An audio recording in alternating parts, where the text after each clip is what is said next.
नमस्कार, स्वागत है आपका खास कार्यक्रम देश देशांतर में। मैं हूं आरफा खानम शेरवानी। 16 दिसंबर के दिल्ली गैंगरेप मामले में चारों आरोपियों को अदालत ने मौत की सजा सुना दी है। अदालत के मुताबिक ये मामला rarest of the rare category में आता है और ऐसे अपराधी को मौत की सजा ही होनी चाहिए। फांसी की सजा के लिए जिस तरह का दबाव जनता, सामाजिक कार्यकर्ताओं और मीडिया के जरिए बन रहा था, इस फैसले के बाद लगता है कि समाज के एक बड़े तबके को इस फैसले से संतुष्टि जरूर हुई है। लेकिन महिलाओं की सुरक्षा का मुद्दा इन 4 दोषियों को सजा मिलने से कहीं बड़ा है।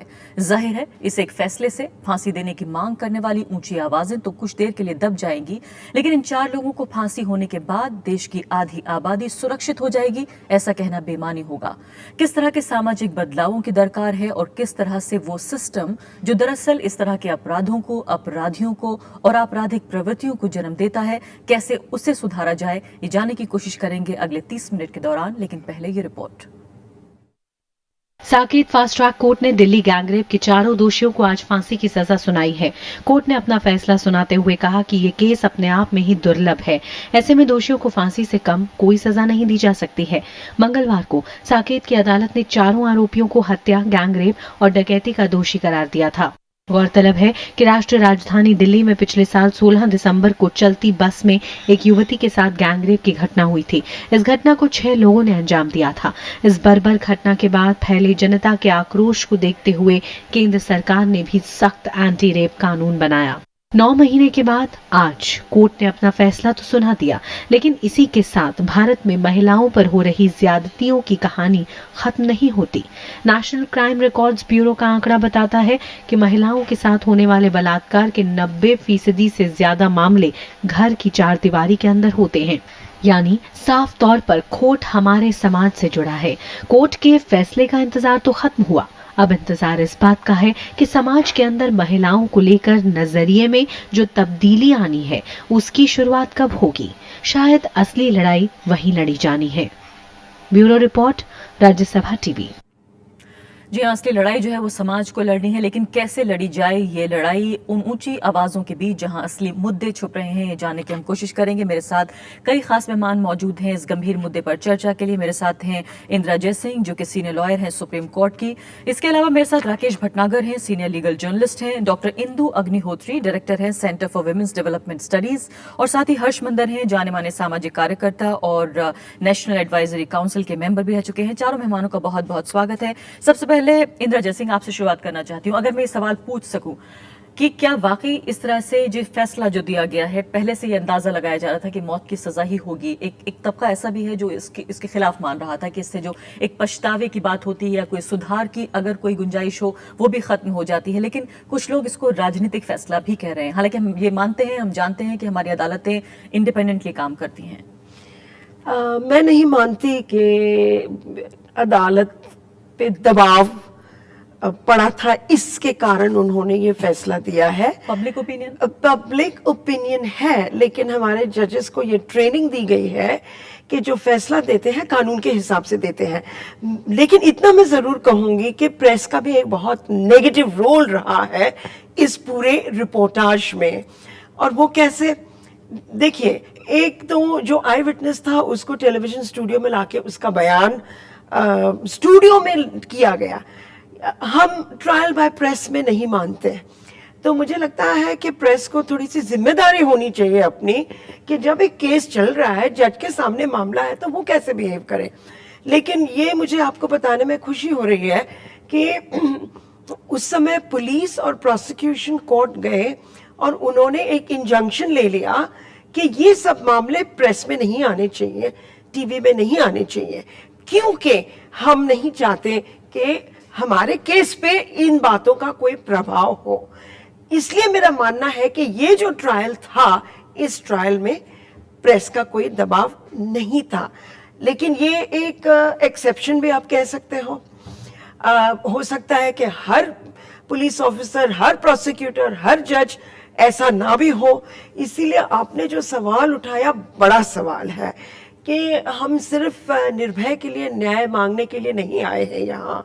मेरा तो इतना तक मानना है कि इस केस में सिर्फ इन 4 अक्यूज ट्रायल पे नहीं थे, मैं कहूंगी हिंदुस्तान की पूरी लीगल सिस्टम ट्रायल पे थी इस केस में। लेकिन इसके अलावा इंद्र जयसिंह, जिस तरह की आवाजें उठ रही हैं कि खून के बदले खून, उन आरोपियों को जनता को सौंप दीजिए, हम जो है उन्हें संसार कर देंगे, यानी कि पत्थर मार के उन्हें हम खुद ही अपना फैसला कर लेंगे, आपको लगता है कहीं ना कहीं एक तरह की बर्बरियत का जवाब हम दूसरी तरह की बर्बरियत से देने की कोशिश कर रहे हैं? कि ऐसे ही समाज के बारे में हम सोच रहे हैं जब लोग सड़कों पर उतर रहे हैं? बिल्कुल गलत बात है ये। मैं मानती हूँ कि उस लड़की के माता पिता अंदर इतना उनको दुख हुआ होगा कि वो एक जोर जोर से कहते हैं कि हमारी ये इच्छा है कि इनको सजा मिलनी चाहिए, मौत मिलनी चाहिए। लेकिन बाकी जो लोग हैं और जो रास्तों में आप अपने अपने रिपोर्ट में देखा, जैसे अपने आंखों पे पट्टी बांध के एक रोप का चित्र दिखा के सामने चिल्ला रहे हैं, ये मैं मानती हूँ बिल्कुल एक बहुत गलत बात है। हम खून का बदला खून से नहीं ले सकते, ये हमारी लीगल सिस्टम नहीं है, ये हमारा कॉन्स्टिट्यूशन नहीं है, ये हमारा कानून नहीं है। और मैं तो इतना तक कहूंगी, जहां तक मेरा व्यक्तिगत विचार है, मुझे नहीं लगता है कि डेथ पेनल्टी देने से आने वाले दिनों में कोई रेप नहीं होगा। इसकी कोई डेटरेंट इफेक्ट है ही नहीं है। तो ये चिल्लाना किस लिए? बिल्कुल, बल्कि कई देशों में ये भी साबित हो चुका है कि जहां जहां मौत की सजा का अभी भी प्रावधान है, वहां दरअसल जो जुर्म के जो आंकड़े हैं वो बढ़ते हुए देखे गए हैं। ये भी एक स्टडी है जो बताती है। राकेश भटनागर, ये बताइए कि सड़कों पर जो लोग उतरे, हम जानते हैं कि उन्हें कितनी तकलीफ थी, और हमारा जो पैनल यहाँ बैठा है मेरे समेत, ऐसा नहीं है कि हम लोगों को कम दुख था। ये अलग बात है कि हम किस डायरेक्शन में उस बहस को ले जाना चाहते हैं। हमें एक एंटी रेप सख्त कानून मिल गया, आज उसी कानून के तहत सजा भी हो गई। अब इसके बाद क्या? जो महिला अधिकारों की वो दो चीजें और है। जो महिला अधिकारों की जो लड़ाई है, उसमें कानून की जो भूमिका है, उसे आप किस तरह से देखते हैं? किस हद तक कानून जो है ये सुनिश्चित कर सकता है कि महिलाएं सुरक्षित रहें? एक तो पॉइंट मैं इससे थोड़ा हटके कहूंगा कि फास्ट ट्रैक कोर्ट का वर्ड काफी सुनवाई दिया इस वक्त, और इस केस के अंदर या वैसे भी फास्ट ट्रैक सिर्फ 9 महीने यहीं लगे हैं। इसके बाद हाई कोर्ट, उसके बाद सुप्रीम कोर्ट। मुझे ऐसे फास्ट ट्रैक कोर्ट के जजमेंट्स याद हैं जो आज 14 साल हो गए अभी तक सुप्रीम कोर्ट में अटके हुए, चाहे मर्डर केस हो वो, चाहे वो रेप केस हो या कुछ। तो फास्ट ट्रैक एक स्टेज पे नहीं है, fast track has to be total. It should not be fast track at the trial court only. Fast track mean there should be some time bound, कुछ time की लिमिट होनी चाहिए उसमें, कि उसके हाई कोर्ट कितना टाइम लेगा हमें नहीं पता, सुप्रीम कोर्ट कितना टाइम लेगा हमें नहीं पता। पहली चीज तो ये।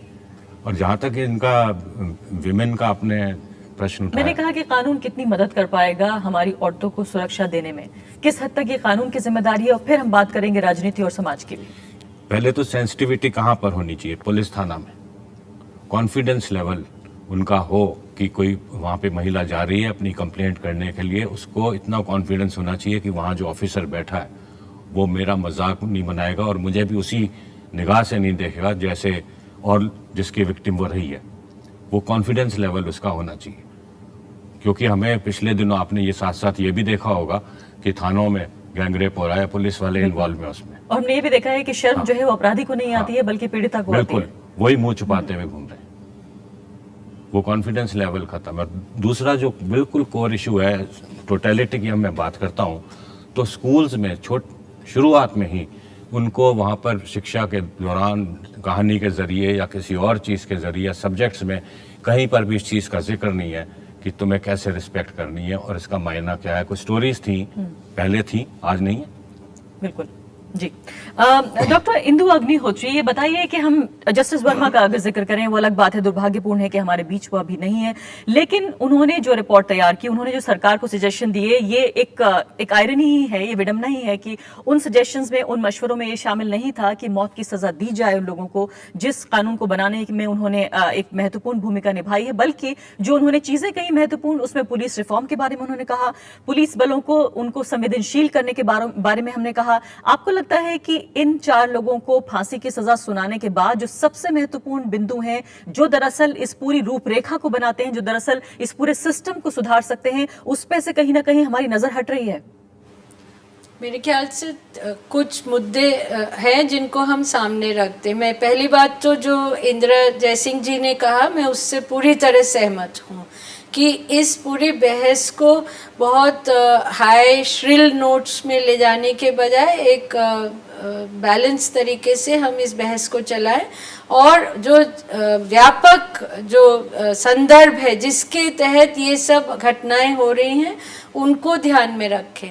जहाँ तक वर्मा कमेटी का सवाल है, पुलिस रिफॉर्म्स का मुद्दा बहुत अहम है, लेकिन एक चीज़ जिस पर वर्मा कमेटी भी साइलेंट थी, उसने उसका जिक्र ज़्यादा नहीं किया, वो था जुडिशल रिफॉर्म्स का, और जुडिशल प्रोसेस को अकाउंटेबल और स्पीडी बनाने के लिए जो ज़रूरी है, क्योंकि इस केस में जो सबसे ज़रूरी बात है वो ये कि हालांकि जिसको हम लोग कहते हैं ओपन एंड शट केस था, उसके बावजूद भी 9 महीने लग गए, और वो भी हमारे रिकॉर्ड के मुताबिक तो रिकॉर्ड टाइम है जी।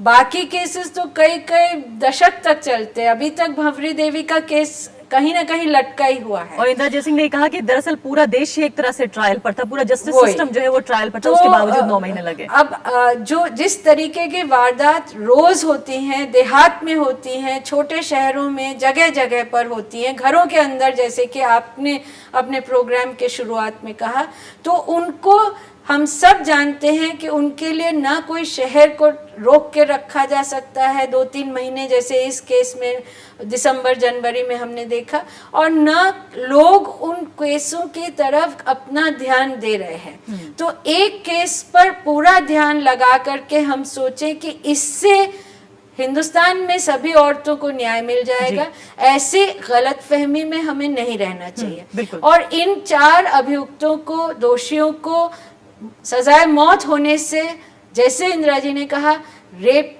का क्राइम या और क्राइम अगेंस्ट वुमेन कम हो जाएगा, ऐसी भी गलतफहमी हमें नहीं होनी चाहिए। जी। इस पर हमें एक व्यापक बहस, लेकिन बहस के साथ साथ ये भी देखना है कि अकाउंटेबिलिटी, रिस्पॉन्सिबिलिटी, स्पीडी ट्रायल, इन सब चीज़ों पर ध्यान दिया जाए।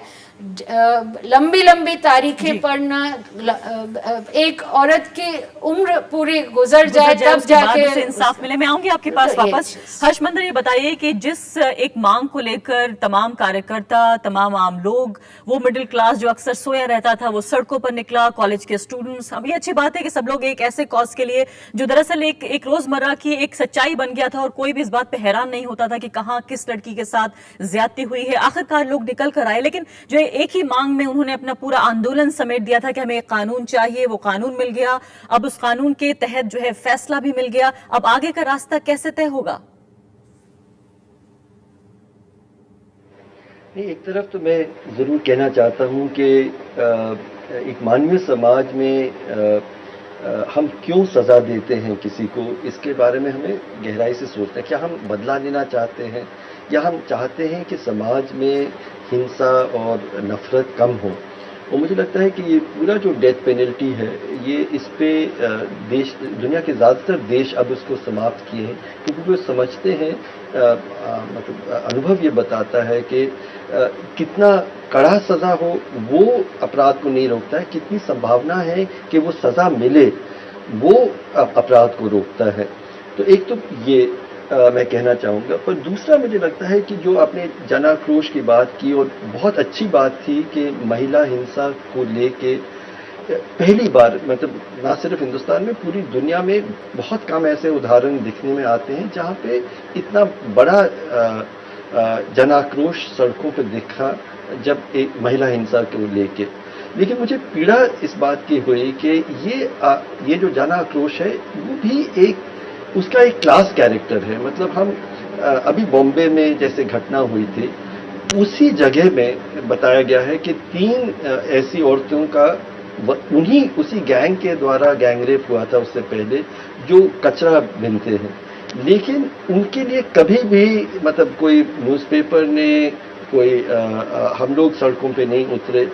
हम लोग इतना, मतलब दिल्ली के सड़कों में ही, जहाँ पे मैं बेघर औरतों के साथ काम करता हूँ, वो औरतों का बिना कोई सुरक्षा के लिए सड़कों पे वो सोते हैं। उनका लगभग हर दूसरे दिन बलात्कार होता है। कभी भी हम क्षमा जला के उनके लिए सड़कों पे नहीं निकलते।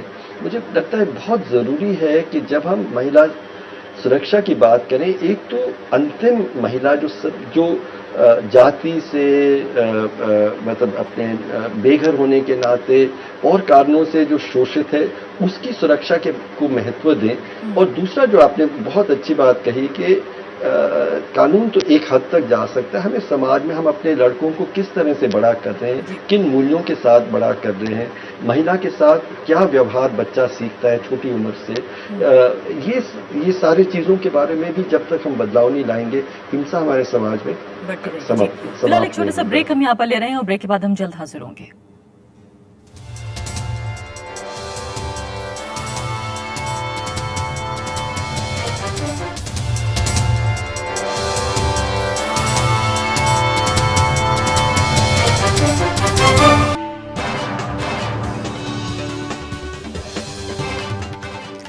तो आज दिल्ली गैंगरेप के जो दोषी हैं उन्हें मौत की सजा सुना दी गई है। हम देश देशांतर में बहस कर रहे हैं कि महिला सुरक्षा के नाते आगे का रास्ता क्या होना चाहिए, किस तरह से जो है ये सुनिश्चित की जाए, जिसको हर्षमंदन ने नाम दिया है, जो अंतिम महिला है, यानी कि जो हर लिहाज से कमजोर है, आर्थिक लिहाज से, तबके के लिहाज से, जाति के लिहाज से, और जिस राज्य में वो रहती है, जिस जगह वो रहती है, हर तरह से वो जिस तरह से वल्नरेबल है, उस महिला को भी वो सुरक्षा मिल सके। न सिर्फ मिडिल क्लास पढ़ी लिखी जिन्हें आधुनिक महिलाएं हम कहते हैं, उनके अलावा उन महिलाओं को भी सुरक्षा मिले, ये कैसे हम सुनिश्चित करें। इंदिरा जयसिंह, ये बताइए कि वॉल स्ट्रीट जर्नल को मैं पढ़ रही थी, भारत में हम अपने अंदरूनी हमें कैसे देखते हैं अपने को, ये एक बात है, लेकिन इसको चूंकि इंटरनेशनल प्रेस भी मिला था इस पूरी घटना को, उसमें लिखा कि कहीं ना कहीं ये भारत की एक लड़ाई है मॉडर्निटी और ट्रेडिशन के बीच की, कि महिलाओं के बारे में जिस तरह से भारत सोचता रहा है और इंडिया जिस तरह से अपनी महिला को देखना चाहता है।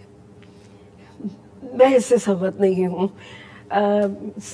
सच्चाई ये है कि दुनिया भर में महिलाओं की यही हालत है जो इंडिया में है, और जो मुद्दा जो है वो मॉडर्निटी एंड ट्रेडिशन का नहीं है, वो बहुत बहुत सेंचुरी से इक्वालिटी का मुद्दा चल रहा है। सवाल ये है कि आज के समाज में, चाहे वो वॉल स्ट्रीट में हो चाहे वो हिंदुस्तान में हो, महिलाओं के लिए इक्वालिटी नहीं है। और महिलाओं में भी फिर कैटेगरीज हैं, क्लासेस हैं, वो तो एक अलग ही बात रह गई, लेकिन एक पूरा वर्ग, एक पूरी सेक्स के बारे में जिस तरह का डिस्क्रिमिनेशन दुनिया भर में चल रहा है, सवाल ये है, मैं कहूंगी it's a universal question, it is a question of the 21st century. How will the world learn to respect women, how will the world learn to end violence against women, सवाल ये है। जी हाँ, बिल्कुल। डॉक्टर इंदु अग्निहोत्री, ये बताइए कि हर्षमंदन ने एक बहुत महत्वपूर्ण सवाल उठाया है कि क्यों जब मिडिल क्लास के खिलाफ ही कोई चीज होती है तभी हम सड़कों पर उतरते हैं। क्या ये कानून, क्या ये इस तरह की जो हमारे आंदोलन है, ये उन महिलाओं के लिए भी काम करेंगे जो दलित हैं, अल्पसंख्यक हैं, जो दरअसल ऐसे इलाकों में रहती हैं जहां के खुद पुलिस के लोग हमने देखा है उनके साथ अत्याचार में इन्वॉल्व होते हैं? तो किस सिस्टम की हम बात कर रहे हैं, किस कानून की हम बात कर रहे हैं कि उन लोगों, वही लोग अत्याचार करते हैं जिनके ऊपर जिम्मेदारी है कि वो उसे सुनिश्चित करें, कानून का राज स्थापित करें? देखिए, हर्षमंदन जी ने जो बात कही उसमें कुछ सच्चाई है, लेकिन हमें ये नहीं भूलना चाहिए कि महिला आंदोलन ने शुरुआत से, और इस मुद्दे पर तो 1980 में जब मथुरा रेप केस के लेकर के सुप्रीम कोर्ट में हम सबसे पहले गए थे, तो ऐसा नहीं है कि वो कोई अर्बन वायलेंस का या कोई अपर मिडिल क्लास का केस था। महिला आंदोलन इस बात की तरफ से लगातार सचेत रहा है कि ऐसी वारदातें देहातों में ज़्यादा होती हैं, गरीब, खेतीहर मजदूर औरतें और जो दलित होती हैं उनके साथ ज़्यादा होती है, और इस पर काफ़ी चिंतन, बहस और एक लंबा इतिहास है।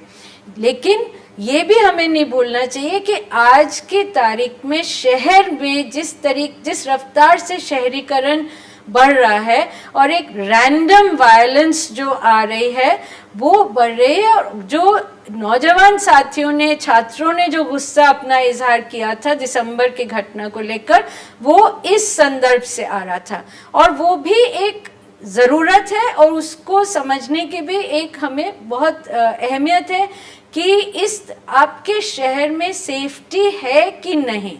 आज आपका समाज बदल रहा है, आपकी अर्थव्यवस्था बदल रही है, काम की जगह, काम का समय, काम के तरीके बदल रहे हैं, औरतों को, नौजवान लड़कियों को लगातार घर से बाहर निकलना पड़ता है और उनकी सेफ्टी का मुद्दा एक बड़ा मुद्दा है। इसको there is no need to pit it against caste, class and community और ट्राइबल एथनिक वायलेंस। महिला आंदोलन के लिए दोनों ही अहम है और दोनों पर ही महिला आंदोलन ने हमेशा से सोचा। बिल्कुल, लेकिन डॉक्टर अग्निहोत्री, ये भी सवाल है कि कितनी बार वाकई ये आवाजें उठाई गई। आपने हालांकि एग्जाम्पल दिया है, लेकिन अक्सर जो है हम खामोश रहते हैं, क्योंकि 16 दिसंबर की घटना के बाद भी उसके लगातार उसी हफ्ते में जितनी घटनाएं हुई उसको लेकर कोई खास मेंशन उन आंदोलन में नजर नहीं आया। राकेश भटनागर, ये बताइए कि जो आर्थिक पहलू है, खासकर हर्षमंदर जिसकी तरफ इशारा कर रहे हैं, चाहे वो आर्थिक पहलू उस पीड़िता का हो जो इस घटना की शिकार हुई हो या उस अपराधी का हो जिसको सजा हुई है, दोनों में आर्थिक पहलू बहुत महत्वपूर्ण है कि जो लड़की जिसके साथ अपराध हुआ है या फिर जो लोग सजा पाए हैं, मौत की सजा पाए, ज्यादातर लोगों में वो लोग हैं जो आर्थिक रूप से कमजोर रहे। जहाँ तक मौत की सजा का सवाल है, जस्टिस भगवती ने एक डिसेंटिंग जजमेंट थी उनकी डेथ सेंटेंस की, उस कॉन्स्टिट्यूशनल है कि नहीं, बहुत डिटेल्ड जजमेंट थी। उन्होंने एक पॉइंट उस पर लिखा था कि यह क्यों कॉन्स्टिट्यूशनल नहीं होनी चाहिए, क्योंकि उन्हें आंकड़े दिए थे, वर्ल्ड वाइड आंकड़े दिए थे, तब लेट 80s की बात है, कि ये डिस्क्रिमिनेटरी है और इसमें जो आज तक जिनको डेथ हुई है वो सिर्फ गरीब तबके के लोग हैं। हायर्ड किलिंग में भी आप देखिए, जो आदमी हायर कर रहा है किसी आदमी को जिसका मोटिव है, उसको फांसी नहीं होती, जो हायर किया गया आदमी उसको हो जाती है। यानी कि डॉक्टर अग्निहोत्री जो कह रही है कि इसमें क्लास और कास्ट को हम ना शामिल करें, हमें शामिल करना पड़ेगा। नहीं, आप कास्ट की बात नहीं कर रहा हूँ, मैं डेथ सेंटेंस की बात कर रहा हूँ अभी, और किसी भी केस उसमें भी में क्लास आई सामने, डेथ सेंटेंस में जरूर आता कम से कम Death क्लास sentence आई। में जरूर आता है। बिल्कुल ना, उनका कोई वकील है रिप्रेजेंट करने के लिए। आपके हिस्टोरिकल फैक्ट है ये, चाहे सुप्रीम कोर्ट हो, चाहे ट्रायल कोर्ट हो, चाहे एक्सेप्शंस आते हैं। बिल्कुल। हर्षमंदर, आखिरी सवाल मैं आपसे पूछना चाहती हूँ कि कई बार इस तरह की भी दलील दी जाती है, क्योंकि आप कमजोर तबके के साथ जो औरतें आती हैं उनके साथ आप काम करते हैं, उनको मजबूत करने का काम करते हैं, कि जो वुमेन्स एम्पावरमेंट है, जो महिला सशक्तिकरण है, वो भी दरअसल एक बेहतर तरीका हो सकता है महिलाओं के साथ जो हिंसा होती है उसको बचाने का। हालांकि इसके खिलाफ जो दूसरी दलील दी जाती है वो ये भी दी जाती है कि दरअसल महिलाओं के सशक्तिकरण की वजह से भी उनके खिलाफ अपराध, जो पुरुषों के अंदर एक चिढ़ पैदा होती है, उसकी वजह से भी होते हैं। डॉक्टर अग्निहोत्री, आप इसका जवाब देना चाहेंगी? जी, मैं दो चीज़ें करेक्ट कर दूं डॉक्टर आरफा जी। पहली बात तो मैंने डेथ पेनल्टी को क्लास से अलग करने की बात नहीं की थी। ये बिल्कुल सही है जो भटनागर जी ने पॉइंट आउट किया कि डेथ पेनल्टी कभी भी रिच और पावरफुल को नहीं मिलेगी, वो हमेशा वीक, इकोनॉमिकली वीक और सोशली वीक को ही ये रिकॉर्ड है। दूसरी चीज़ जो ये बात आ रही है कि आंदोलन की तरफ से कमज़ोर औरतों का सवाल नहीं उठाया गया, ऐसा नहीं है।